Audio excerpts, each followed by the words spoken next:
నమస్తే ఆర్బీసీ ఆధ్యాత్మ ప్రేక్షకులకి స్వాగతం. ప్రస్తుతం మనతో పాటు శ్రీ శ్రీ శ్రీ శ్రీ శివకామేశ్వరి ఆనందమయ్య అమ్మ ఉన్నారు.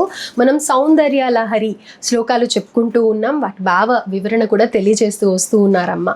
అయితే ప్రతి ఒక్క శ్లోకం కూడా ఎవరు చదవాలి, ఏ సమస్య ఉన్నట్టయితే ఎన్నిసార్లు పారాయణ చేయాలి, ఏ నైవేద్యం పెట్టాలి, ఇలా అన్నీ సవివరంగా తెలియజేస్తూ వస్తున్నారు అమ్మ. అయితే ఇబ్బందులు ఉన్న వాళ్ళే కాదు, ప్రతి ఒక్కళ్ళు చదువుకోవచ్చు, కానీ మరీ ముఖ్యంగా ఇబ్బంది ఉన్న వాళ్ళకే ఇది ఏ విధంగా ఉపయోగపడుతుంది అనేది అమ్మ తెలియజేస్తూ వస్తున్నారు. అయితే ఇప్పటి వరకు 5 శ్లోకాలు చూసాం మనం. ఈరోజు 6వ శ్లోక భావ వివరణ తెలుసుకునే ప్రయత్నం చేద్దాం. అమ్మ నమస్తే. శ్రీమాత్రే నమః. శ్రీమాత్రే నమః. అమ్మ 6వ శ్లోకం ఏంటి, ఎవరికి ఉపయోగపడుతుంది, ఏ విధంగా పారాయణ చేసుకోవాలి? తప్పకుండా తెలియజేస్తాను. 6వ శ్లోకం, ఎవరైతే సంతానం లేక బాధపడుతూ ఉంటారో, రకరకాల ప్రయత్నాలు చేసి విసిగిపోతారు సంతానం కోసం, అలాంటి వాళ్ళు భక్తి శ్రద్ధలతో అమ్మవారి పాదముల యందు నమ్మకాన్ని ఉంచి డాక్టర్ ట్రీట్మెంట్ ఇస్తూ ఉంటారు. మీ అన్నిట్లో కొంచెం విజయవంతం కావాలి అంటే ఈ శ్లోకం దైవశక్తి కూడా చాలా అవసరం కదా, సంతానం లభిస్తుంది. అంత గొప్ప శ్లోకం ఈ శ్లోకం. ఎందుకంటే మన్మధుడు ఆ శివుడి యొక్క 3వ కన్నుతో దగ్ధమైపోతాడు. ఆ తర్వాత రతీదేవి వచ్చి శరణు వేడుకుంటుంది అమ్మని. ఎలా అమ్మ అని ఏడిస్తే అమ్మ అనుగ్రహించి ఒక రతీదేవికే కనిపించేలాగా వరమిస్తారు. అందుకే ఆయన పేరు అనంగుడు. అనంగుడు అంటే శరీరం లేనివాడు. అంటే సృష్టి కార్యం కదమ్మా ఇది, మన్మధుడు లేనిదే కాదు. మనకు కనబడ్డ ఎక్కడున్నాడో కానీ సృష్టి అంతా కూడా తన అధీనంలో ఉంచుకుంటూ ఉంటాడు మన్మధుడు. ప్రతి ఒక్కళ్ళు ఎందుకంటే నీనా భేదం ఏం లేదు, ప్రతి జీవరాశుల్లోనూ కనపడుతూ ఉంటాడు. ఆ మన్మధుడి యొక్క శక్తి ఎలాంటిదో తెలిపేటటువంటి శ్లోకమే ఈ 6వ శ్లోకం. అంటే అసలు మన్మధుడు అంటే ఇలా ఉంటాడా అని మనకి రూపం లేదు కదా, తెలియదు. అలాంటి తెలిపేటటువంటిది ఈ శ్లోకము.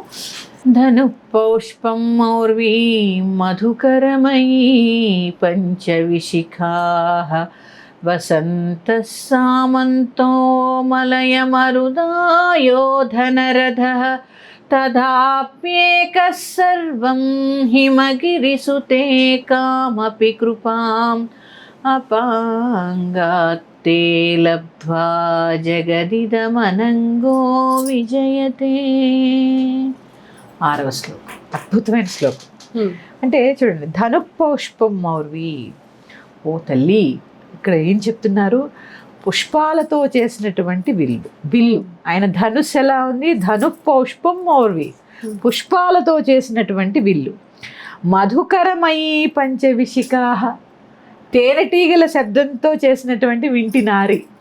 అది చూడండి, తేనెటీగలు ఎలా ఉంటాయి, ఇలా అనగానే వెళ్ళిపోతూ ఉంటాయి. పువ్వులతో చేసినటువంటి విల్లు, తేనెటీగలతో చేసినటువంటి వింటినారి. పంచవిశిఖాః, పంచబాణములు. ఎలాంటి బాణములు? పుష్ప బాణములు ధరించి. వసంతుడేమో ఆయనకి ఫ్రెండ్, చెలికాడు. వసంత సామంతో, ఆ వసంతుడు తోడొస్తూ ఉంటాడు అన్నమాట. వసంతకాలంలో చూడండి అసలు ఎలా ఉంటుంది, అదొక లాంటి అనుభూతి ఉంటుంది వసంతకాలం అంతా కూడా. అది ఎవరికైనా అవనండి, మల్లెపూలు చాలా అసలు అద్భుతంగా ఉంటుంది. ఈ వసంత సామంతో, వసంతుడేమో ఆయనకి చెలికాడు అంటే స్నేహితుడు. వసంత సామంతో, మళ్ళీ ఆయన వాహనం చూడండి, మలయ మరుదాయోధన రథ, మేఘాల రథం మీద వస్తాడు. ఇవన్నీ చూడండి అమ్మా, ఏవి శాశ్వతంగా లేవు. పుష్పాలేమో ధనుసు, తుమ్మెదలేమో వింటి నారి, ఆయన చెలిగాడేమో వసంతుడు, ఆయన మళ్ళీ ఎక్కువ వచ్చేదేమో మలయ మారుతాలు. మలయ మరుదాయోధన రథ, మలయ పర్వతం మీద నుంచి వీచేటటువంటి గాలి మీద వస్తూ ఉంటారు. మలయ మరుదాయోధన రథ, ఆ మలయ చూడండి చల్లటి గాలి. ఇవన్నీ ఏంటంటే ఒక గృహస్థుగా మనం అందరూ అనుభవించే ఉంటాం కదమ్మా. ఇది అదంతా సృష్టి సహజము కదా, అదంతా సృష్టి కార్యం కదా. మలయ మరుదాయోధన రథ తథాప్యేక సర్వం హిమగిరిసుతే కామపి కృపాం. ఇలా గాలుల మీద వీచేటటువంటి మన్మధుడు నీ చల్లని చూపులు తాకి ఈ ప్రపంచాన్నంతటినీ కూడా జయిస్తున్నాడు తల్లి. ఏమీ లేదు చూడండి, శరీరం దగ్ధమైపోయింది. వీచే గాలేమో రథం, వసంతుడేమో చెలికాడు, పుష్ప బాణాలు, తుమ్మెదలు వింటినారి. పుష్ప బాణాలు ఆయన వేస్తాడుగా, మన్మథ బాణాలు అంటూ ఉంటారు. అవేమో మళ్ళీ పుష్పాలే బాణాలు. ఏవి అన్ని చాలా తేలికైనవి, మృదువైనవి. ఇలా ముట్టుకుంటే అలా వాడిపోయేవి. కానీ అలాంటి వాడు నీ అనుగ్రహం చేత లోకాలన్నిటినీ జయిస్తాడు, ఎవరినైనా శాసిస్తాడు. అంతే కదా. అవును. ఎన్ని పాటల్లో రాస్తారు ఆయన గురించి. అవును. అంటే చూడండి, ఆ మన్మధుడు ఎందుకంత శ్రేష్టమైన వాడంటే, దేవి యొక్క ఉపాసకుల్లో, అమ్మవారి ఉపాసనలో లోపాముద్ర, మన్మధుడు వీళ్ళందరూ చాలా ముఖ్యమైన వాళ్ళు. దేవి ఉపాసన చేయడం వల్ల, అంటే అమ్మవారిని ఆరాధన చేయడం వల్ల ఆయనకి అంతటి శక్తి వచ్చిందట. అంతటి శక్తి వచ్చిందట. అంటే శరీరం లేకపోయినా కూడా మొత్తం ఈ సృష్టి అంతటిని కూడా శాసిస్తున్నాడు. ఈ శ్లోకాన్ని గనక కొంచెం కష్టపడాలి, సంతానం కావాలి కదా, మరి కర్మ కరగాలి కదా. అందుకని ఇది కూడా 108 రోజుల పాటు, 108 రోజులు, 108 కంటే ఎక్కువ రోజులు, 108 రోజుల పాటు ప్రతిరోజు 3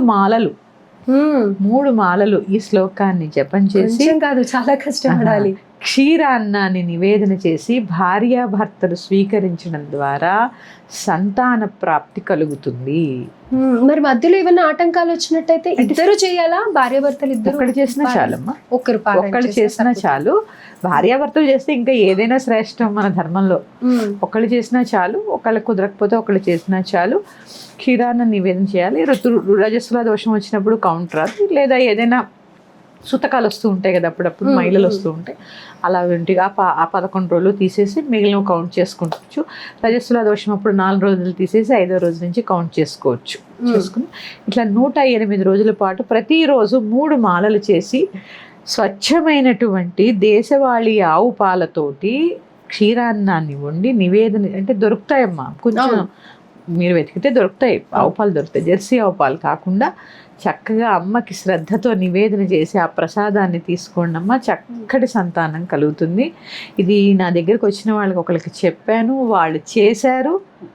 ఆ యొక్క ఆవిడ ప్రసాదాన్ని స్వీకరించాడు. మొన్నే పాప పుట్టింది వాళ్ళకి. చాలా అంటే చెప్తాను, చాలా మందికి పాటించరు, కొందరు నమ్మరు, కానీ అమ్మాయి నమ్మింది. కనిపిస్తుంది ఇక్కడ. అందుకని ఏం లేదమ్మా, శ్లోకం పట్టుకొని కరెక్ట్గా 20 నిమిషాలు పడుతుంది. ధనుఃపుష్పమౌర్వీ మధుకరమయీ పంచవిశిఖాః వసంతః సామంతో మలయమరుధాయో ధనరథః తథాప్యేకः సర్వం హిమగిరిసుతే కామపి కృపాం అపాంగాత్తే లబ్ధ్వా జగదిదమనంగో విజయతే. అంటే నాకు నోటుకు వచ్చి కాబట్టి కొంచెం స్పీడ్గా చదివాను, దాన్ని వాళ్ళు చూస్తూ చదువుకోవాలి కాబట్టి 1 నిమిషం 1.5 మినిట్ పడుతుంది. అట్లా 3 మాలలు చేయాలి. అంటే నాకు తెలిసి 3 గంటలు కూర్చోవాలి. ఒక మాల 108 కదా, 100 నిమిషాలు అనుకోండి. 100 నిమిషాలు అంటే 1 గంటన్నర కూర్చుని చేయాలి. మరి కష్టం కావాలంటే కొన్ని కష్టపడాలి. అది చేసి చక్కగా అమ్మవారి యొక్క అనుగ్రహంతో మంచి సంతానాన్ని పొందొచ్చు ఈ శ్లోకం ద్వారా.